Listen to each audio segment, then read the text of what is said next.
Hola amigos, ¿cómo están? Nos encontramos en un nuevo programa del Journal Cirugía Plástica en nuestro canal YouTube. Siempre invitándolos a que se suscriban para que tengan noticias y los nuevos programas que aparecen cada semana. Hoy tenemos a un gran invitado que es el doctor Otto Ziegler, que nos va a tocar un tema muy importante siguiendo con el capítulo de rejuvenecimiento facial. Y es la evolución personal de las técnicas de rejuvenecimiento facial, que lo va a tocar de una manera didáctica y muy educativa, como para que todos podamos entenderlo fácilmente. Así que hacemos una breve incisión y la presentación oficial del doctor Otto Ziegler. Ya volvemos. Holmes Private, la infidelidad y la mentira estarán ahora en su escritorio. Bien amigos, con lo prometido nos encontramos con el doctor Otto Ziegler, cirujano plástico, miembro de la Sociedad Peruana de Cirugía Plástica. Otto, es un gusto, gracias por venir al programa. Después de varios intentos, sé que paras realmente ocupado, entonces es realmente difícil tenerte aquí en el programa. Pero gracias Otto, la verdad. Te agradezco a ti, Ricardo, la invitación. Realmente no es que esté ocupado, lo que pasa es que yo soy low profile. No me gusta aparecer mucho en los medios. Sí, soy muy low profile. Es algo que es algo que nos corresponde a los que tenemos el pelo blanco. Bueno, en fin. Ahora a la gente joven le encanta salir en los medios. Bueno, es que las redes, las generaciones modernas, pues todos viven en redes, ¿no? Los negocios se hacen por redes y todo. Así es por eso que el que no evoluciona se extingue. Sí. Y hay gente que ha entrado recién a las redes, ya de otras generaciones mayores, y se ha reencontrado inclusive con amigos y amistades que pensaba pues que no las veía pues 30, 40 años atrás. Así es. No, y esto es bueno para poder ayudar a educar a la gente.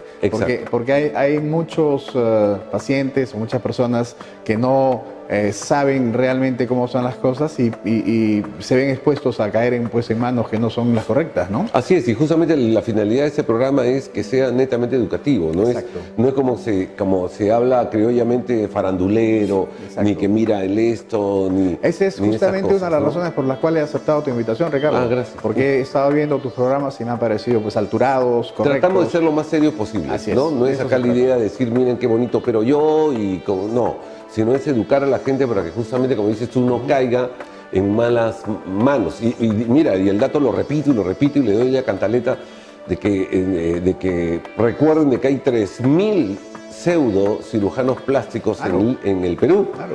Y tan solo titulados son 400, de los cuales 200 y pico, 230, 40 pertenecemos a la Sociedad Peruana de Cirugía Plástica. Es correcto, lo que dices y es muy importante que las personas, el público, se dé cuenta de esto, porque se dejan llevar por gente que hace mucho marketing sin tener los conocimientos, aparte de conocimientos, los valores y las técnicas apropiadas para saber llevar a un paciente, ¿no? Y eso es algo que es... nosotros lo vemos cuando esos pacientes llegan a nuestras manos buscando al cirujano plástico correcto para arreglarle los problemas que le generaron los que no son correctos. Entonces, ¿por qué tienen que pasar por ese largo camino si pueden directamente ir al correcto? El cirujano plástico correcto es el que pertenece a la sociedad, que está bien entrenado y no gente pues que se malbaratea, por decir así, ¿no? Así es, y no solamente el tema es precio, porque estos no son ofertones en cirugía plástica, y también que el público entienda de que siempre la diferencia de un cirujano plástico que a su vez hace estética, reconstructiva y todo, es que está capacitado para reparar cualquier complicación mínima que puede existir en una cirugía plástica que está descrita, o sea, nadie es perfecto. Todo acto del ser humano carece de perfección, pues no somos dioses. Exacto, es cierto eso, porque muchas veces son los mismos pacientes los que traen sus problemas y no los comentan al cirujano, los mienten con el afán de quererse operar y después aparecen los problemas y le echan la culpa al cirujano. Es por eso que nosotros tenemos que hacer una buena evaluación y el paciente no debe de mentir, debe seguir las instrucciones, indicaciones preoperatorias que hacen los doctores para poder tener una cirugía exitosa y sin complicaciones que se puedan presentar, no por muchas veces manos del cirujano, sino porque el propio paciente trae enfermedades ocultas, medicamentos que está tomando y que no son los correctos. Muchos son drogadictos que pueden, en su afán de quererse operar, niegan su drogadicción y después le trae problemas y le echan la culpa al cirujano. Así es, entonces la verdad es que ustedes, yo siempre digo, la responsabilidad es 50-50, ¿no? Así es. Se tienen que colaborar. Y te cuento como anécdota, o sea, hay cosas que puedan ocultar. He tenido pacientes que me han ocultado operaciones, intervenciones quirúrgicas del pulmón, que no lo decían, si no fuera por una placa no lo descubríamos. Exacto. Y dos, embarazos también que hemos terminado descubriendo. Y lo último es que, por ejemplo, no hace mucho, la semana pasada, acabo de operar un lifting facial y la pregunta más básica es: ¿usted ha tenido una intervención quirúrgica de cualquier tipo y de estética? Y nunca me dijo nada y ya había tenido un lifting facial. Sí. Entonces encuentras pues hilos y cosas que se habían hecho, sí, que no entiendo por qué no lo dicen. Sí. Entonces, en el temor de que no si lo digo no me opera. Sí, exacto. Entonces mejor no lo digo. Yo te cuento, por ejemplo, he tenido pacientes, ahora que estamos hablando de cara, la cara es digamos, una parte del cuerpo que es muy irrigada. Sí. Entonces, si los pacientes mienten o no dan la información correcta o hacen cosas que no están dentro de lo que uno les dice, pueden sangrar más de la cuenta. Y eso es un peligro. Es un peligro que puede llevar a múltiples complicaciones, incluso a la muerte, ¿no? Entonces, ¿por qué evitar hacer seguir las indicaciones? Te cuento un par de anécdotas chiquitas nada más. Opero un varón, que están entrando también los varones a hacerse rejuvenecimiento facial, y en la historia no comentó nada, no tomó nada. En la operación sangró como si estuviera tomando aspirina. Para esto nosotros suspendemos la aspirina, la vitamina E y una serie de productos naturales que promueven mayor sangrado. Entonces, en la postoperatorio sangró y sangró. Entonces, tuve que recurrir a lo que está en la literatura, pues con vitamina K, transamin, y por último le pasé un par de unidades de plasma fresco congelado y el sangrado paró. Al día siguiente, cuando ya hablo con el paciente, le digo: ¿qué estás tomando? Que has sangrado como si tomaras aspirina. Ah, ¿verdad? Sí, ahora que me acuerdo, yo tomo té verde mañana, tarde, noche. El té verde produce sangrado. También. Entonces, ¿y por qué no me lo dijiste? Porque si te lo decía no me operabas. Claro. Tuvo el descaro de decir: porque si te lo decía no me operabas. Eso pasa. Es el temor de que el cirujano me rechace. Así es. Se comienzan a tocar a veces puertas de varios cirujanos hasta esperar cuál es el que me acepte mintiéndole y tenga buen precio. Así es. Ese es el tema. Es el tema, ¿no? Pero, y entonces, en ese sentido, que esta digamos, reunión, esta conversación que estamos teniendo sirva para que los pacientes entiendan que al médico no se le debe mentir, se debe decir toda la verdad, sobre todo las operaciones previas, enfermedades que haya tenido, medicinas o productos naturales que tome. Entonces, todo eso de ahí va a evitar problemas que puedan suceder, y nadie quiere problemas. Así es, perfecto. Otto, gracias por las recomendaciones. Entonces vamos a hacer una nueva incisión muy breve y retornamos ahora sí con el tema de lleno. Ya volvemos. Muchas gracias. Holmes Private, la infidelidad y la mentira estarán ahora en su escritorio. Bien, amigos, de vuelta en el programa con el doctor Otto Ziegler, y aquí nos vamos de lleno ya al tema que es la evolución personal de las técnicas de rejuvenecimiento facial. Otto, cuéntanos, en tu experiencia como cirujano plástico, has pasado, supongo, por diferentes técnicas. Exacto. Y tú has llegado a una conclusión hoy. Exacto. Bueno, una de las cosas que tengo que decir para empezar es que la evolución de las técnicas de cirugía facial se han dado en los últimos años basadas en un mejor entendimiento de la anatomía. Entonces, esto de acá hace que las técnicas de rejuvenecimiento facial sean cada vez, digamos, más avanzadas. En ese sentido, podemos mencionar en la anatomía, vamos a hacer una breve descripción de la anatomía para que las personas puedan tener una idea. Entonces, por ejemplo, en el año 89, apareció el trabajo de Furnas. En el trabajo de Furnas, él habla sobre los ligamentos de retención de la mejilla, que le dan soporte a los tejidos blandos de la cara. Pero lo menciona como simplemente unos puntitos. Pero eso de ahí no, es por eso que en ese momento las técnicas que había eran técnicas muy simples, eran muy sencillas. Entonces, posteriormente, al ir, digamos, avanzando los estudios anatómicos, aparecen cosas más específicas. Por ejemplo, En el año 2007 hay un gran trabajo publicado en el PRS, que es el Plastic and Reconstructive Surgery. El que hace el trabajo es Joel Pesa, pero Roish, que es el editor, se pone en el trabajo para él también aparecer en la estampita. Entonces, este trabajo de Roish y Pesa habla sobre los compartimentos adiposos de la cara. Entonces, estos compartimentos adiposos de la cara están, digamos, tabicados. Estos tabiques, como se va a ver más adelante, forman los diferentes compartimentos, que son básicamente los ligamentos que separan la cara. Es el cigomático, macetérico cutáneo, orbitarios, el mandibular, platisma auricular. Entonces, estos ligamentos sirven como, si imaginamos una carpa, ¿no? Las estacas que fijan la carpa. La carpa es el toldo vendría a ser la piel, el SMAS, que es el sistema musculoponeurótico superficial, y estos ligamentos son los que lo mantienen firme. Pero en la medida que pasa el tiempo, estos ligamentos se van soltando. Eso es lo que menciona digamos, el nuevo concepto sobre lo que es la anatomía facial. Entonces, en el 2007 hubo otro trabajo también de Gregory Latrenta. Latrenta menciona por qué envejecen las mejillas. Entonces habla de lo que estamos hablando, de los ligamentos de retención, de los compartimentos adiposos de la cara, y los divide en superficiales y profundos. Entonces, por ejemplo, profundo es Bichat. La grasa de Bichat es profunda. Los superficiales son todos los que tenemos en la piel que se suelta. Entonces, eso de ahí lleva al entendimiento más adecuado de las cosas. Por ejemplo, hay mucha gente que quiere, para disminuir esto que está suelto acá, operarse Bichat.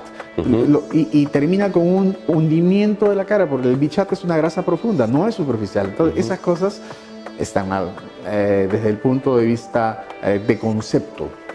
Uno tiene que saber anatomía para saber qué poder ofrecer a sus pacientes. Entonces, posteriormente, en el año 2013 aparece el trabajo de este doctor Mark Kotner con Mohamed Al-Ghul. Este trabajo se llama Ligamentos de retención de la cara, una revisión de la anatomía y aplicaciones clínicas. En este trabajo, él suma el trabajo anterior con el otro. O sea, junta todo. Entonces, al juntar todo, vamos a ver una imagen en la cual se ve la cara con los compartimentos adiposos y a la vez están los ligamentos de retención. Entonces, ¿eso a qué nos lleva? Nos lleva a que ya se divide la cara en dos partes. La mitad del ligamento macetérico cutáneo hacia atrás, que se llama el compartimento de la grasa fija, y el que está por delante del ligamento macetérico cutáneo, que es lo que se llama el centro oval de la cara, que es donde están los compartimentos adiposos superficiales, que también se le llama la grasa móvil. Esta grasa móvil es la que se suelta y se cae. Es por eso que tú, si ves a una persona mayor, tú vas a ver que en la persona mayor esta parte que está atrás está pegadita. Pero hay una línea que demarca lo que está pegado de lo que está suelto. Ese es el ligamento macetérico cutáneo. Entonces, si nosotros entendemos esto, vamos a darnos cuenta que las técnicas iniciales que yo aprendí, que son las técnicas de plano superficial, no sobrepasan este ligamento macetérico cutáneo. Al no sobrepasar este ligamento, entonces solamente llega a la grasa fija, y como no llegan a la zona central, que es lo que se ha soltado, se ha caído, desde atrás y con esta barrera, porque es una barrera así que va desde la profundidad del periósteo hasta la superficie de la dermis, ya divide todo totalmente. Define, y si tú jalas, y el vector es muy importante también. En las técnicas anteriores el vector era horizontal, te jalaban así para atrás. Entonces, ¿qué te da? Te produce pues los estigmas de la cara jalada. Entonces, eso de ahí, tuve la oportunidad de hacer varias de estas operaciones y veía eso y decía, wow, no me gusta. Entonces, posteriormente, tuve la oportunidad de ser becado por la Marina de Guerra del Perú a hacer un posgrado de cirugía plástica en la Universidad de Georgetown, invitado por el doctor Scott Spear, y el mundo se me abrió. Entonces tuve la oportunidad de ver nuevas cosas. Entonces, para poder entender exactamente el cambio de las técnicas, tenemos que pasar por una última imagen que vamos a, espero se pueda ver en el video, que es la evolución del proceso de envejecimiento. Entonces, en la imagen que van a ver a continuación, van a poder apreciar que como ya se ha mencionado, la cara está dividida en 3 tercios: superior, que es la frente,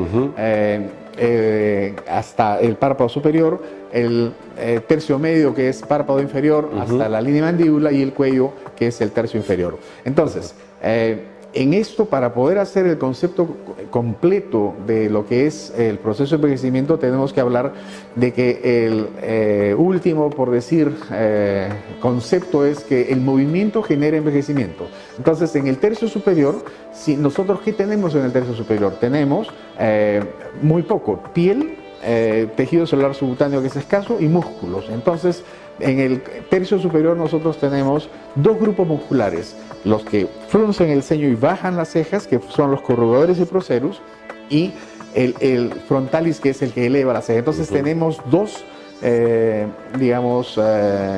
maneras de ver a las personas, o las personas se expresan, porque esta es una forma de expresarse. Y como ejemplo, voy a acordarme de mi colegio. Teníamos una profesora que le decían la parca.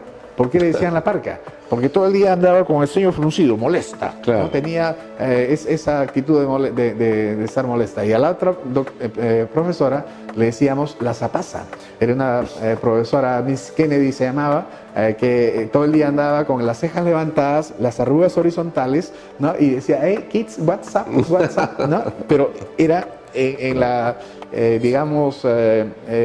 criollada infantil, juvenil. Claro. No, eran los 2 conceptos como se consideraban a las 2 personas. Claro. Una con el ceño fruncido, molesta, y la otra con una expresión de líneas horizontales, líneas verticales. Entonces, ¿qué hacer o qué se hace o cómo se debe enfocar este tema? La manera de enfocar ahora es muy fácil: Botox, no Botox, toxina botulínica. Así es. No hablemos de marcas en particular. Toxina botulínica. La toxina botulínica paraliza estos músculos y te da un descanso después 3-4 meses, hasta 6 podría ser, ¿no? Entonces, si tú quieres, le dices al paciente que tú quieres que quiere hacer eso o quiere cirugía. Si quiere cirugía, las cirugías son específicas. O sea, la cirugía endoscópica frontal sirve para mejorar el ceño. Es muy, no complicado, sino difícil poder arreglar las arrugas horizontales con cirugía endoscópica. Podría hacerse, pero demanda de algo más, elaborado. Lo que suele ser la técnica para eliminar las arrugas horizontales es la coronoplastía, pero la coronoplastía al estilo de Sheryl Laston. Sheryl Laston hace la coronoplastía, no es solamente jalar la piel. En la coronoplastía de Sheryl Laston lo que se hace es, hace, la visualización del músculo. Y se recorta el músculo y se saca como si fuera una jamonadita, ¿no? Pero y dejar algo de músculo para que se mantenga en movimiento. Y es una excelente operación. A mis pacientes yo las fastidio y les digo: viniste con tu frente como si fuera un campo de agricultura llena de surcos, y te vas como si tu frente fuera una pista de aterrizaje sin un solo bache. Pero entonces, estás hablando de una técnica con la incisión... Exacto, ese es lo malo, clásica. Que a la gente no le gusta eso. Claro. O sea, siendo de incisión clásica, antes solamente se jalaba la piel. Ahora, ya tiene muchos años de esa técnica, pero es muy buena, que es la de Sheryl Laston, de hacer el tratamiento del músculo. Pero como sabemos, a la gente cada vez menos le gustan las cicatrices. Entonces, eso claro. con la toxina botulínica ya prácticamente esa cirugía no se hace, ¿no? Porque claro. Prefieren una inyección cada 6 meses a tener una gran cicatriz. Claro. Pero es dentro de lo que es el concepto de rejuvenecimiento facial, tenemos que mencionarla, ¿no? Y una de las cosas que también hay que mencionar es que la relación íntima que hay en el tercio superior entre la frente, la ceja y el párpado superior. Así es. Entonces, si uno frunce y la persona es fruncidora, cuando uno recibe al paciente y le dice, doctor, quiero que usted me haga los párpados superiores. Ok, uno les explica que también habría que hacer la cirugía endoscópica o poner la toxina botulínica para que no baje la ceja. Y le dice, no, me dice, yo he venido solamente por los párpados. Ok, le hago párpados. Y después cuando pasa el tiempo y la persona regresa y me dice, doctor, pero no me levantó las cejas. Señora, yo le expliqué que había que hacer la cirugía endoscópica para levantar las cejas. Ah, no, doctor. Entonces, es algo que la gente tiene que entender. ¿Qué es lo que conversamos, perdón que te interrumpa, el programa anterior con el doctor Johnny Pita, ¿no? Que justamente la endoscopía en cirugía frontal y el seno, exacto, justamente es reposicionar tejidos y reposicionar las cejas. Y después no te das cuenta que lo que sobra de piel del párpado superior es menor. Así es. Entonces, aunque tienes que a veces hacerlo de todas maneras, pero ya es menor, ¿no? Exacto. En cambio, sacas, pero la ceja exacto, o sea, el complemento de ambas es lo importante. Ese es el mensaje, claro, y qué bueno que Johnny haya mencionado eso también, porque es lo que se debe hacer, ¿no? O sea, tratar de complementar una con la otra, porque así somos. O sea, ahora se complementa todo. Así es. Entonces, saliendo del tercio superior, pasamos al tercio medio e inferior de la cara. En el tercio medio e inferior de la cara, en la imagen que se va a ver en la pantalla, se puede apreciar cómo en la persona joven teníamos el proceso de envejecimiento. Los pómulos llenos. Estos pómulos llenos, si nosotros los correlacionamos con el esquema que vimos de los grupos o los cojines adiposos de la cara, ese corresponde al cojín adiposo malar. Entonces, con el paso del tiempo, al soltarse estos tejidos, se va a formar y si inicialmente la imagen de la pestaña al pliegue del surco nasovival es muy discreta, con la caída de este pómulo, esa distancia se va a prolongar y se va a formar lo que se llama el mid-face group, o sea, el surco de la mitad de la cara. Entonces ya tenemos, y el cojín adiposo malar, que es lo que antes era el pómulo, al caer forma este rodete que se nos forma a todas las personas, y eso hace que se llene el surco nasogeniano. Entonces, lo correcto sería pues hacer este levantamiento para que todo esto de acá suba y se reposicione. Bueno, siguiendo para adelante, o mejor dicho, hacia abajo, vamos a ver que la mejilla también se suelta y se cae. Y existe un músculo acá que se llama el depresor angulioris, depresor del ángulo de la boca, que jala el ángulo de la boca para abajo. Y al jalar el ángulo de la boca para abajo, lleva la grasa que está acá, que es la grasa del jowl, hacia abajo. Y todos ya tenemos esta bolsita acá. Entonces, lo que sostiene a los tejidos adiposos es el sistema músculo aponeurótico superficial, que no puede con el peso de los tejidos y también se suelta. Y es por eso que la línea de mandíbula se distorsiona. Entonces, volvemos a repetir. Si ya entendemos cómo funciona la cara, ahora vayamos a ver el cuello. En el cuello, la gente piensa que la papada es por grasa. Pero no es así, mejor dicho, es el conjunto de tres cosas que tenemos en el cuello. Tenemos la piel, tenemos la grasa y tenemos el músculo platisma. Entonces, el problema, al igual que en todos los demás casos, el platisma también se suelta. En la juventud el platisma está pegadito, haciendo un ángulo de más de 90 grados, pero con el paso del tiempo se suelta el platisma y vas a formar lo que se llaman las bandas de platisma. Entonces, estas bandas de platisma también tienen que ser solucionadas. Y esas bandas de platisma también están pues acompañadas de tejido adiposo y la piel. Entonces, para poder hacer un buen rejuvenecimiento facial, tenemos que darle mucha importancia al cuello. El cuello es parte fundamental de la juventud. Un cuello bonito es un cuello joven. Un cuello suelto, caído, ya... Una pregunta, otro. ¿Tú eres partidario en esos casos, dependiendo del paciente obviamente, pero de usar, si no es de avanzada edad, pero tiene las cuerdas platismales, usar, por ejemplo, toxinas botulínicas para tratarla? Sí. En las personas que... o sea, el Botox es muy bueno. Perdón, la toxina botulínica es muy buena. La toxina botulínica es muy buena, sabiéndolo usar. Entonces, uno tiene que conocer la anatomía, saber la fisiología para poder utilizar la toxina botulínica para poder hacer las cosas correctas. Porque si uno pone toxina botulínica por poner, cualquier cosa puede pasar. Como en una película muy graciosa de Adam Sandler, que es con Jennifer Aniston, que aparece uno que ¿qué hace de cirujano plástico? ¿Qué hace de cirujano plástico? Sí. Claro. Y está en una fiesta ahí. Con Nicole Kidman y todo. Con Jennifer Aniston. Claro, y también aparece Nicole Kidman y todo su grupo. Así es. Sí, sí. Entonces... que aparece alguien que está operado, que no tiene sensibilidad. Se le cae toma champán y se le suelta y se le cae. O sea, eso es obviamente es un sarcasmo. Ni podía colocarse el sorbete el pobre. Así es. Eso es una burla al exceso. Al exceso de cirugía, claro. O al exceso de aplicación de toxina botulínica. Entonces, esas cosas, por ejemplo, hay que tenerlas siempre en cuenta y saber hasta dónde son las limitaciones, qué hacer, qué poder, cómo emplearlo. O sea, y para eso tienes que saber y conocer anatomía. Si no sabes anatomía, cualquier cosa puede pasar. Pero puede ser que sea una posibilidad. Yo la tomo así también. ¿Por qué? Porque a veces, como has dicho tú al comienzo, la gente busca menos incisiones. Exacto. Entonces hay que tratar de darle alternativas. Amigos, bueno, vamos a hacer otra breve incisión, ya van 3.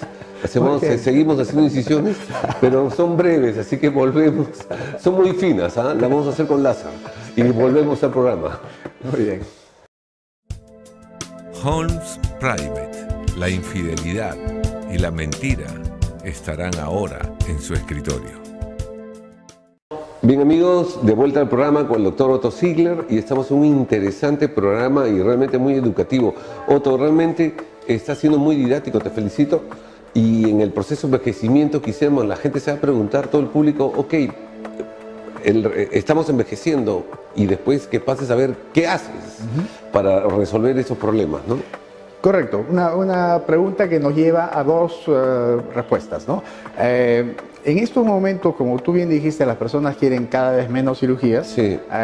Se pueden hacer algunas cosas, ¿no? Que ya han sido mencionadas posiblemente por otros colegas, pero yo te lo menciono. Yo aprendí a hacer esto hace mucho tiempo, pero el que me lo recalcó y me lo puso muy claro es un doctor de British Columbia, Vancouver. El doctor Richard Warren. Richard Warren, en uno de los congresos de la American Society for Aesthetic Plastic Surgery, habla justamente del cheek lid junction, la unión del párpado con la mejilla. Entonces, que es una de las partes claves del proceso de envejecimiento.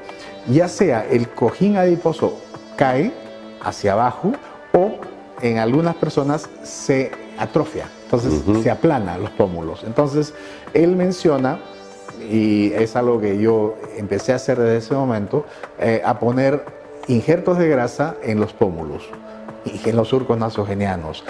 No en el párpado en sí, porque el párpado es una piel muy delgadita, la grasa ahí no entra, pero sí entra en el pómulo. Entonces, si uno rellena el pómulo, rejuvenece. Entonces, eso de ahí es algo que es bastante utilizado. ¿Y estás hablando, perdón, de qué año más o menos cuando se empezó a tomar en cuenta los pómulos? Porque antes no se... Bueno, yo lo hago desde más o menos el 2010, 2011, claro, porque 2012, antiguamente no se le daba tanta importancia a los pómulos. Pero yo te voy a decir una cosa, y ahí eso te voy a comentar con el trabajo que yo aprendí posteriormente.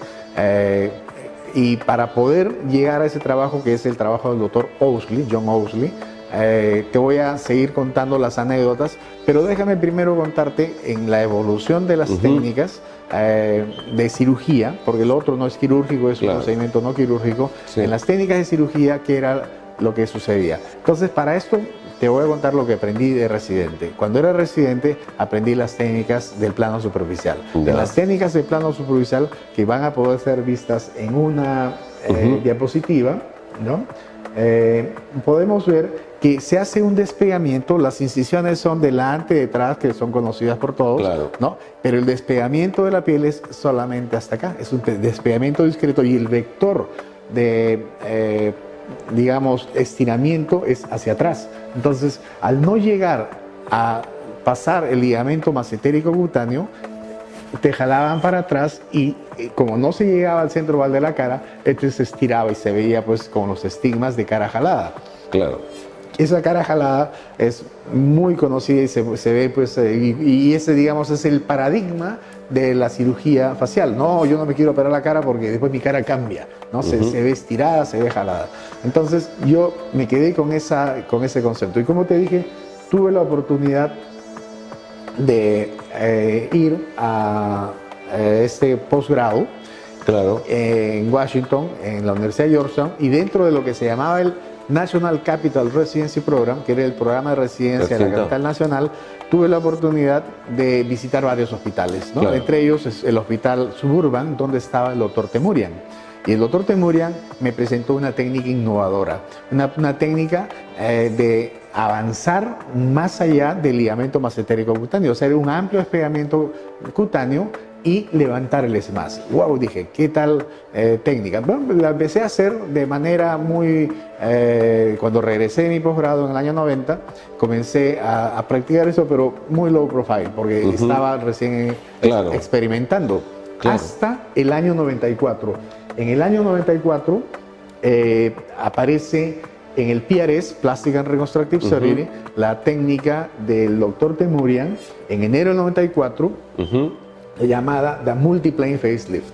Entonces, en esta técnica, The Multiplane Facelift, él pone en su bibliografía 4 o 5 artículos de Owsley, John Owsley. Entonces dije, ¿quién es este doctor Owsley? Y si se podría ver, digamos, leer la bibliografía, ¿qué cosa es lo que Owsley dice? Levantamiento del cojín adiposo malar para corregir el surco nasogeniano prominente. Entonces ya desde esa época Owsley estaba hablando del cojín adiposo malar. Entonces para mí eso en ese año 94 fue sumamente intrigante. ¿Quién es Owsley? ¿Qué hace Owsley? Entonces ese año 94 asistí al Congreso Americano de la Sociedad de Cirujanos Plásticos Americanos, que fue en San Diego. Hice el curso con Owsley. Entonces, al hacer el curso con Owsley, el curso se llama Levantamiento, Rotación Multivectorial del SMAS y del platisma. Entonces, y además hace el levantamiento del cojín adiposo malar para mejorar el surco nasogeniano prominente. Qué bueno, ¿no? Entonces, eso a mí me pareció súper interesante. Entonces, a mi regreso, comencé a practicar haciendo esto. Pero la cosa todavía estaba... Pero el levantamiento, para que el público nos entienda, ¿cómo lo hacías? O sea, solamente era estiramiento. A eso vamos, ¿de acuerdo? Para poder hacer esto, todavía era, digamos, las técnicas no eran suficientes. Entonces, sigo aprendiendo.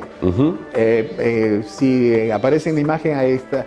En este curso, para contarte un poco más la historia, al final del curso me acerqué donde el doctor Owsley y le dije, soy de Perú, hice mi posgrado en Georgetown con el doctor Temurian, veo que él ha aprendido de usted y a mí me gustaría aprender de usted también. Y Owsley me dice, ¿quieres aprender de mí? Sí, le dije, yo pensaba que me invitara a su clínica a San Francisco. Y me dice, si quieres aprender de mí, compra mi libro. Y de hecho compré el libro, ¿no? Entonces, en el libro, o sea, aprendí exactamente lo que él hacía. Pero para poder, digamos, tener más facilidad, o sea, siempre esperando, viendo, al año siguiente, en el año 95, apareció en una revista llamada Técnicas Operatorias en Cirugía Plástica todo lo que era rejuvenecimiento facial, o por lo menos operaciones de la cara, y hablaban de la técnica del plano superficial, hacían la descripción del SMAS, y aparece también invitado mi profesor Temurian con el Multiplane Approach, abordaje multiplano, y el doctor Owsley con este tema que te acabo de mencionar. Eso para mí fue ya determinante para combinar las dos técnicas. Entonces comencé a combinar las dos técnicas, pero como tú dices, ¿cómo llego al cojín adiposo malar? Entonces, en el año, mira cómo va la secuencia de hechos, en el año 96 aprendí en el congreso que fue en Dallas, del mismo, la misma sociedad de cirujanos plásticos americanos, aprendí de un famoso, ya lo mencioné, Sherrill Aston, la técnica FAME Technique. FAME Technique significa Finger Assisted Malar Elevation. Entonces, es una técnica que él hace que cuando se despega, se pone el dedo acá y se penetra suavemente. Es un espacio que posteriormente Mendelssohn ya también lo describió, que es un espacio que suavecito uno puede llegar hasta el cojín adiposo malar sin alterar ninguna estructura, y uno puede llegar directamente al cojín adiposo malar, y de ahí aproveché. También en el año 96 apareció en el PRS una técnica de Bascones. Bascones, claro, muy conocido por todos nosotros, acaba de estar en el último Ibero Latinoamericano. Él hace una sutura en lazo continuo, ida y vuelta, para darle suspensión a este cojín adiposo. Entonces combiné esas técnicas. Entonces, esa combinación de técnicas me comenzó a dar buenos resultados. Igualmente, aprendí de otro doctor llamado Bruce Connell. Él publica en las clínicas de Norteamérica una técnica para mejorar las patas de gallo. Entonces, ¿qué son las patas de gallo? Es el músculo orbicularis que cuando uno se ríe hace que se formen las arrugas perpendiculares a las líneas del músculo. Entonces, él presenta una técnica en la cual hace una cuñita al músculo. Entonces, como yo ya en esta operación tengo la exposición adecuada, lo que hice fue combinar técnicas. Entonces, hago la técnica de... tiene como 2, 3 técnicas ahí. Exacto. Hago la técnica de Sheryl Aston, levanto y las fibras del músculo también se levantan. Entonces, yo lo que hago es las recorto. O sea, bajo visión directa, parte del músculo está en el colágeno que hemos despegado, que es de la piel, como para llegar al cojín adiposo malar, y parte están en el lecho mismo del músculo. Entonces, al hacer esto, hago un tratamiento quirúrgico de las patas de gallo. Entonces, todo esto de acá, digamos, lo combiné, lo fui presentando en diferentes congresos, y en el año 98 regreso al Congreso Americano, que esa vez fue en Boston. Hice el curso con el doctor Owsley nuevamente, y me acerqué donde él. Con su libro. Para que me lo firme. Sí. Y le dije, soy doctor Owsley, soy de Perú, sí, me acuerdo de ti. Le dije, compré su libro, fírmemelo.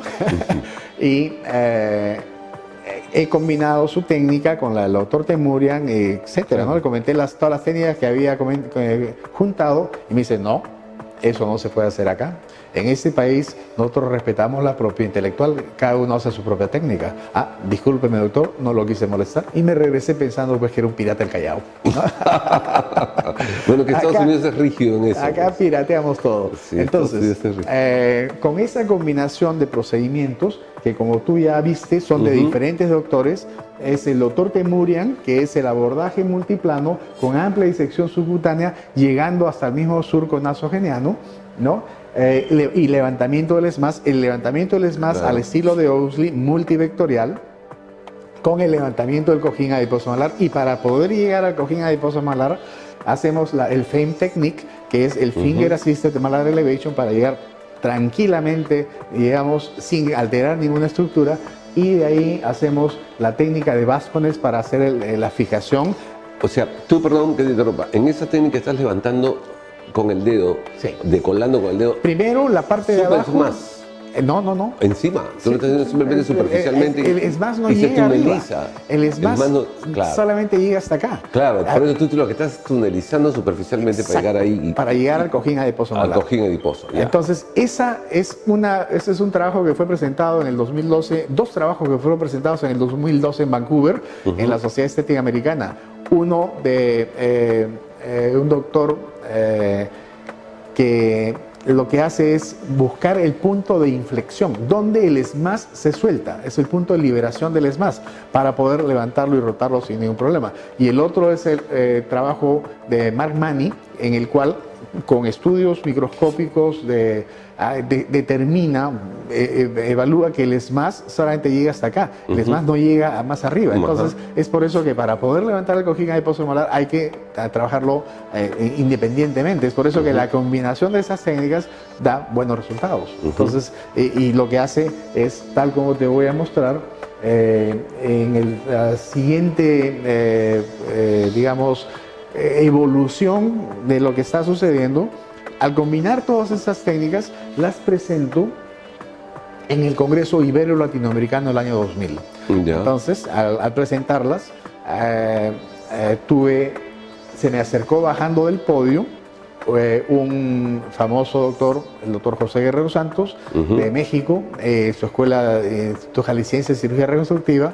¿Qué propaganda voy a hacer? Mi hijo acaba de terminar la residencia allá y el mismo maestro le entregó el diploma, posteriormente con mucha pena falleció. Entonces el doctor Guerrero Santos se me acerca, mira qué gentileza, qué caballerosidad este doctor, y me da el encuentro bajando del podio y me dice: felicitaciones doctor, excelente trabajo usted ha presentado, ha sabido combinar perfectamente la técnica de los profesores americanos y le ha salido una mejor. Y esta técnica, me dijo, es de rejuvenecimiento facial, no de simplemente jalar la cara. Así es. Entonces, maestro, le dije, yo me siento muy honrado a sus palabras, y bien merecidas, me dijo, ¿no? Fue un clic que hicimos con el maestro.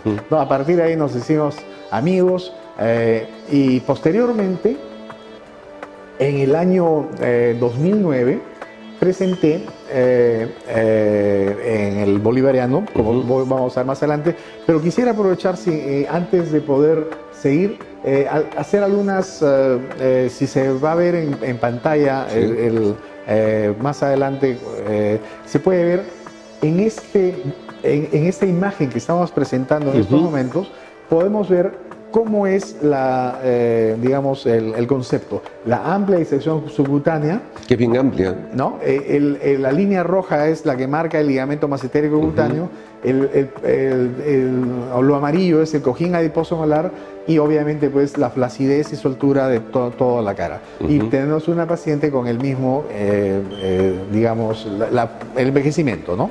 Y al día siguiente de operada se puede ver cómo, al haber hecho el levantamiento en el esquema multivectorial, son 5 vectores, y este concepto de Owsley, que fue en el año 94 que yo lo aprendí, actualmente acaba de ser expuesto en la revista de la Sociedad Estética Americana por Andrew Giacono. Andrew Giacono habla de los vectores más eficientes para hacer el rejuvenecimiento facial, y habla del horizontal, que es el que se hacía antes, habla del de 45 grados, que es el que usa Owsley, que es el ideal, y después, como vamos a ver más adelante, debido a que hubo problemas, empiezan a hacer las técnicas de acceso mínimo, que es el Max Lift, y estas técnicas que ahora vamos a conversar también.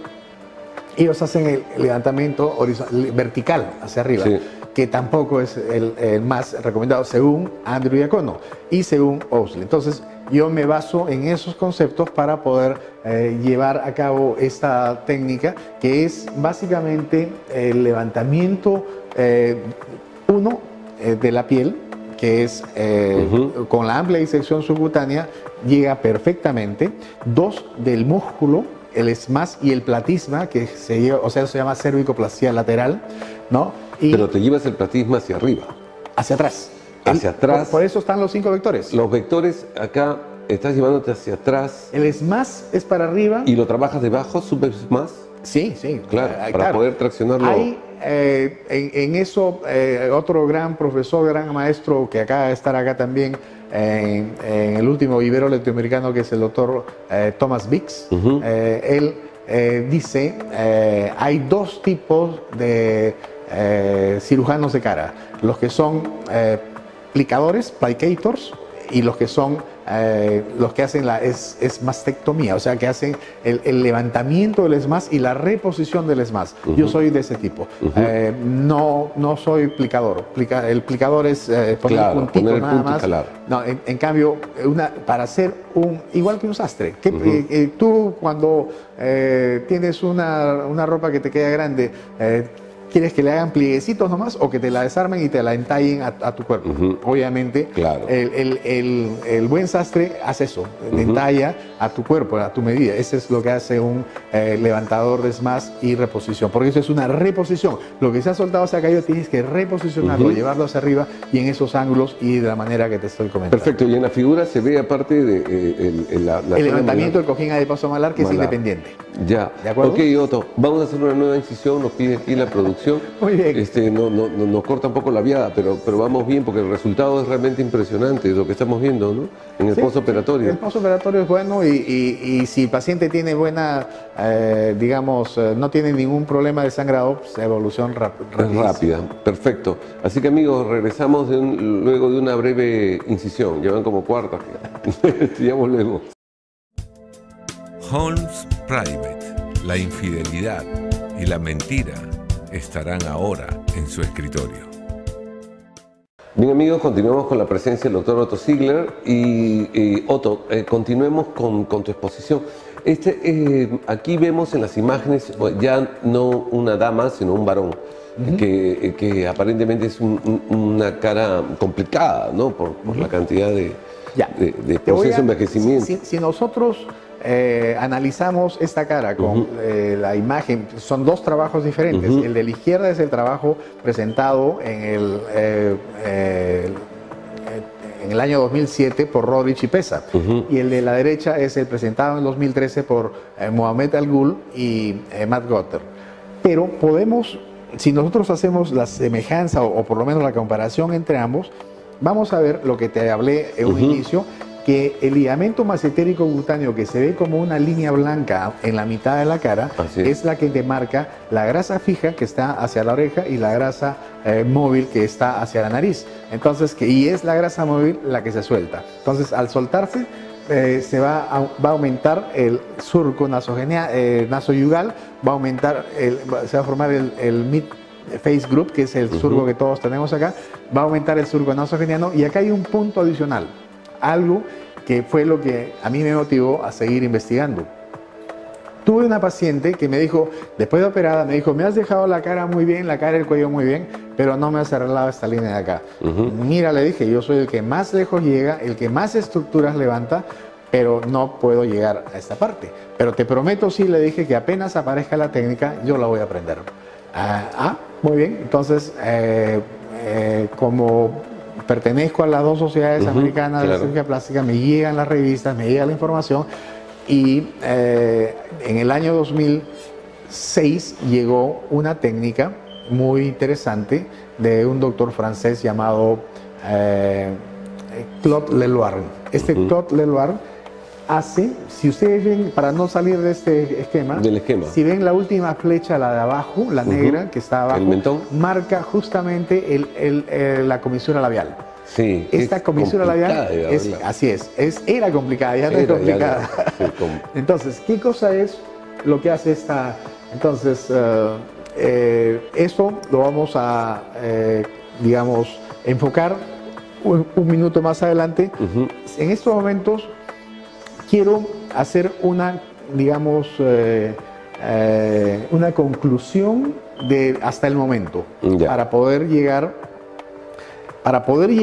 a hacer el rejuvenecimiento facial. Hay que hacer una amplia disección subcutánea, hay que pasar el ligamento masentérico cutáneo, hay que levantar el SMAS en forma multivectorial, hay que levantar el cojín adiposo malar.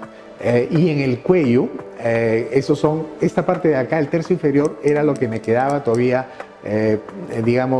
no muy definido, claro, porque teníamos el problema del surco nasogeniano y muchas veces la banda del platisma se volvían a caer a pesar de que hacía la cervicoplastia lateral. Entonces, dentro de esa evolución, ¿qué tuvimos? Entonces, vimos que en el año 2006 aparece Claude Leloir. Y Claude Leloir habla sobre el músculo depresor del ángulo de la boca. Este músculo depresor del ángulo de la boca es, junto con el platisma, los dos músculos más importantes del tercio inferior de la cara. ¿De acuerdo? Entonces, si nosotros vemos en el siguiente esquema, vamos a ver que ese músculo depresor del ángulo de la boca tiene se inserta en el ángulo de la boca y se va hacia abajo, y su función es jalar hacia abajo. Y al jalar hacia abajo, lleva esta grasa del jowl hacia abajo. Entonces, lo que hace Leloir es, empieza con toxina botulínica, poniendo la toxina, y con eso mejora temporalmente, pero posteriormente hace una técnica para el tratamiento quirúrgico del músculo depresor del ángulo de la boca. Entonces yo lo comencé qué interesante. Lo incorporé a mi técnica. Entonces, pero me di cuenta que a pesar de que mejoraba el ángulo de la boca, todavía seguía teniendo problemas con el platisma. Entonces, lo que hice posteriormente fue añadirle la cervicoplastia anterior. Al hacer la cervicoplastia anterior, que es una incisión mínima debajo del mentón, se suturan las dos bandas del platisma y ese cuello te queda perfecto y por muchísimos años. Entonces, la combinación de todas estas técnicas es la que a mí me da buenos resultados. Posteriormente aparecieron otras técnicas, ¿no? Las técnicas más agresivas. La de Hamra, el composite, compuesta, la de Rodich, el deep plane, plano profundo, la de Stussing, la ritiectomía con el más extendido, técnicas que trajeron problemas. Entonces, cuando hay problemas, ¿qué hace la gente? Se sale, se retrae, se regresa. Entonces, incluso Mendelssohn, que presentó también una técnica agresivísima, posteriormente, hace 1 o 2 años atrás, hizo mea culpa, disculpas públicas, y este doctor que ha sido presidente de la sociedad,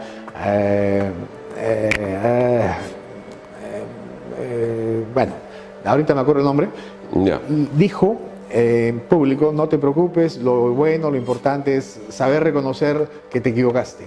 Entonces, ¿después de cuántos años? Después de cuántos años, así es, ¿no? Sí. Entonces, a raíz de esas técnicas agresivas, ¿qué cosa hicieron? Aparecieron las técnicas de acceso mínimo.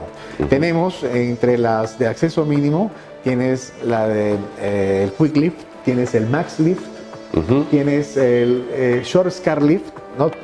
Analicemos. El Max Lift es de Patrick Tonard. Patrick Tonard hace una disección mínima. En esa disección mínima, en el esquema está, no sobrepasa el ligamento massetérico cutáneo. Lo que hace es plicaturas, o sea, pasan hilitos que le dan vuelta y levantan los tejidos. ¿Y qué hace? El levantamiento vertical. O sea, lo que Andrew Iacono posteriormente dice que no es correcto. Que no debería ser. Que no debería hacerse. Entonces, estas técnicas de acceso mínimo no son buenas. Lo único bueno de estas técnicas de acceso, en el sentido de que te van a dejar pues algún tipo de digamos, estigma que no, al paciente no le gusta y después te reclama que no me gusta, porque al ser de acceso mínimo las incisiones son cortas. Entonces, igual, regresamos al ejemplo del sastre, ¿no? Si tú tienes algo que está ancho y adelgazas acá, lo otro ¿cómo queda? Suelto. Entonces, eso es lo que pasa. Cuando haces incisiones mínimas, ok, perfecto, no hay mucha cicatriz, pero lo que no cortaste se queda flácido, suelto. Pues. Entonces, no es una buena técnica. Entonces, yo personalmente la hago en forma muy, digamos, puntual, ¿no? Entonces, pero para poder hacer técnicas de acceso mínimo, otra de las cosas que yo hago es hacer el acceso mínimo por fuera, pero por dentro no hago aplicaturas, salvo que el caso sea pues muy simple. Por dentro trato de, con las incisiones mínimas, hacer lo que hago, la ritiectomía multiplano, levantándoles más, reposicionándolo, levantando el cojín adiposo malar, que al final es lo que hace que el rejuvenecimiento sea el adecuado, ¿no? Claro. Ese es más o menos, en grosso modo, la comparación entre todas las técnicas que hay en la actualidad, ¿no? Entonces, la que yo hago, que es la del multiplano, las agresivas, que ya te las mencioné, y las de acceso mínimo, ¿no? Y lo que nosotros hacemos también, que es el acceso mínimo combinado. Entonces me gusta combinar. Te gusta combinar, eso es lo que veo, te gusta combinar, pero los resultados son interesantes. Y eso me trae a colación una anécdota. Cuando estábamos en el Congreso Ibero-Latinoamericano en el año 2000, que el doctor Guerrero Santos me hace formalmente, se me acerca la doctora que es muy conocida también, Manuela Berrocal. Claro. ¿No? Y me dice, bueno chico, dígame usted, ¿por qué? ¿Cómo es que usted ha hecho su técnica? La colombiana. Y yo le comenté, pues, y le dije, he combinado todas esas técnicas, pero el doctor Ousley me dijo que yo era un pirata del Callao. No, usted no es pirata, doctor, usted es ecléctico. El ecléctico aprende los dogmáticos, diferentes dogmáticos para sacar su propia cosecha. Sí. Además, para piratas, los piratas del Caribe, doctor. Sí. Sí. Esa es más o menos la idea. Y posteriormente se pueden ver algunos ejemplos. Ejemplos, ¿no? Sí. Por ejemplo, cervicoplastía anterior y lateral, como los cuellos quedan bien después de una operación en conjunto. En la foto se aprecia a una paciente el resultado de cervicoplastía anterior y lateral con muy buenos resultados. Sí.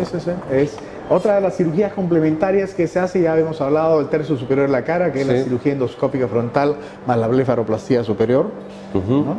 Y bueno, acá te voy a poner una, no se ve, pero te lo voy a comentar. Estas son las conclusiones que saca Gregory Latrenta en su trabajo del año 2007. Y dice que de acuerdo al procedimiento y a la cantidad o el porcentaje de grasa movilizada, va a variar en las diferentes técnicas. Cuando hace uno solamente un lifting de piel, no moviliza nada de grasa. Cuando hace un mini lift, moviliza 8.7% de grasa. Cuando hace un supra smash, que vendría a ser lo que es las plicaturas, moviliza un 46%. Si se hace una esmastectomía, ¿no? Con una amplia movilización, se moviliza el 55%. Si se hace más extendido, hasta 67% de grasa, ¿no? Que esto vendría a ser con el levantamiento del cojín adiposo malar. No, cuando uno se va más profundo, o sea, llegas a la subperióstica, disminuye. O sea, ni tan superficial ni tan profundo. O sea, los tejidos que se caen, que se movilizan, son los que están en el tercio medio, en la parte superficial, más que profunda. Es por eso que el Bichat no entra para nada en esta conversación que hemos hablado sobre anatomía y técnicas de rejuvenecimiento facial, ¿no? El Bichat es más soporte. Entonces, si uno lo saca, se hunde la cara. Entonces, hay que... La gente tiene que tener cuidado con eso. Porque hay algunos que aprovechan el lifting para extirpar la bola Bichat en plano directo. Han habido oportunidades que haciendo el lifting, el Bichat ha aparecido, pero ya es espontáneamente. Entonces ahí sí vale la pena sacarlo, ¿no? Pero sin excederse tampoco, porque si no queda un hundimiento que no es agradable. Depende del exceso nomás que aparece, ¿no? Así es. Podría ser. ¿No? Entonces, para concluir, entonces las técnicas clásicas son de disección mínima, no pasan el ligamento masentérico cutáneo, solamente estiran la piel, no se movilizan los cojines adiposos de la cara y dan estigmas de cara jalada. De la cara jalada, lo que se veía antiguamente. Ahí está, ese es el esquema de lo que hemos hablado. Las técnicas agresivas, que son la de compuesta de Hamra, la de plano profundo de Roerich, más extendido de Stussing, la profunda de Mendelssohn, dan complicaciones. O sea, todo el mundo se salió de ahí. La de acceso mínimo, el Max Lift de Patrick Tonard, el Quick Lift de Dominic Branda, el Short Scar de Daniel Becker, dan resultados limitados. Entonces, y ese es el esquema de lo que estamos hablando. De lo que hablamos. Entonces, se concluye entonces que la combinación y modificación de varias técnicas en diferentes planos, que son la retiectomía multiplano, el tratamiento que incluye el amplia disección subcutánea, levantamiento del SMAS, el lifting del cojín adiposo malar, combinado con el tratamiento del músculo depresor del ángulo de la boca, con la cervicoplastia anterior y complementariamente la cirugía endoscópica para la frente, con blefaroplastías, dan un rejuvenecimiento facial natural y duradero. Perfecto, perfecto. Otto, te agradezco por la información, realmente muy educativa, y yo creo que si quieres ver algunos resultados, vamos a ver, algunos resultados de pacientes. Acá, explícanos un poco, por ejemplo. Ahí tienes, por ejemplo, una paciente joven. Esta paciente joven tenía los párpados encapotados, fruncía el ceño, entonces ya se ve su cara cuadrada, porque se cayó esta parte. Entonces, la diferencia entre una y otra una y otra diapositiva es que ya en la segunda foto ya tiene la frente más levantada, las cejas levantadas, ya no tiene el fruncimiento del ceño, los párpados están abiertos, entonces se cumple, ¿no? Las características de la juventud. Tercio superior. Así perfecto. Es. El pómulo, el tercio medio de la cara se ve nuevamente posicionado y la cara está triangular. En la primera se ve cuadrada porque está caído los cachetes, por decir así, y en la otra se ve triangular. Yo creo que eso de ahí... Y en la foto de perfil es lo mismo, no hay baja de peso ni nada de eso. No, es cirugía, solamente cirugía. Se ve como mejora el tercio superior, mejora, mira la línea de mandíbula, mira el cuello cómo ha mejorado. Esa es una idea, esta señora que ya la vieron, el cambio es espectacular, ¿no? Entonces el cuello, la línea de mandíbula, todo mejoró. Entonces igual la frente, porque si se ve cómo ha levantado la ceja, cómo ha levantado los párpados. En el tercer caso, hay un caso que tienes ahí una persona mayor. Parece que la foto del postoperatorio de poco tiempo, sí, ¿no me equivoco? Más o menos un mes. Un mes, ¿no? Sí. Sí. Tienes diferentes operaciones, se ve cómo se redefine la línea de mandíbula, se ve cómo la persona rejuvenece. Esta chica, por ejemplo, ella misma me dice, me cambiaste la vida. Claro. ¿No? Vino diciéndome, tengo 46 años y me echan más de 50, ayúdame. Entonces, ya, le dices, y ahora la chica está feliz. Claro, lógico. Ella misma se siente de 30. Claro. ¿No? Y este es el otro perfil de la misma paciente. Creo que esto es para muestra un botón. Estas son las membresías a las que pertenezco. Y acá está mi familia, ¿no? Tengo familia de cirujanos. Tengo dos hijos. El mayor, Otto, hizo cirugía general acá en el Perú y fue a México a hacer cirugía plástica al Instituto Jalisciense de Cirugía Reconstructiva con el doctor Guerrero Santos. Y de ahí se fue a hacer un año de microcirugía reconstructiva a Taiwán. Entonces está... Que acaba de volver. Parece. Acaba de regresar, ¿no? Entonces ahorita está trabajando conmigo, viendo dónde se ubica.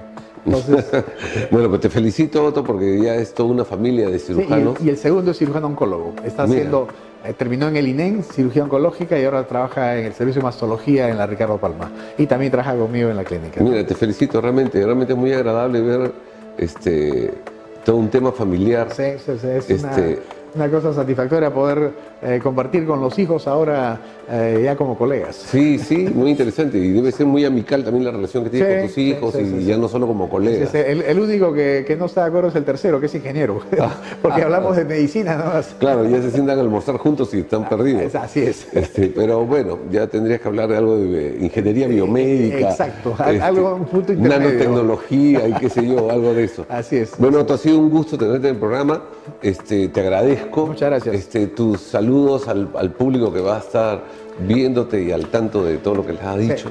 Muchas gracias, amigos. Espero que esta reunión haya sido educativa. Es la base más importante de todo, que las personas aprendan, sepan que deben de hacer las cosas correctas y ir donde los cirujanos correctos. Así es, amigos. Así que ya todo está dicho y los esperamos la próxima semana con un nuevo programa. Hasta luego. Gracias. Hasta luego. Gracias.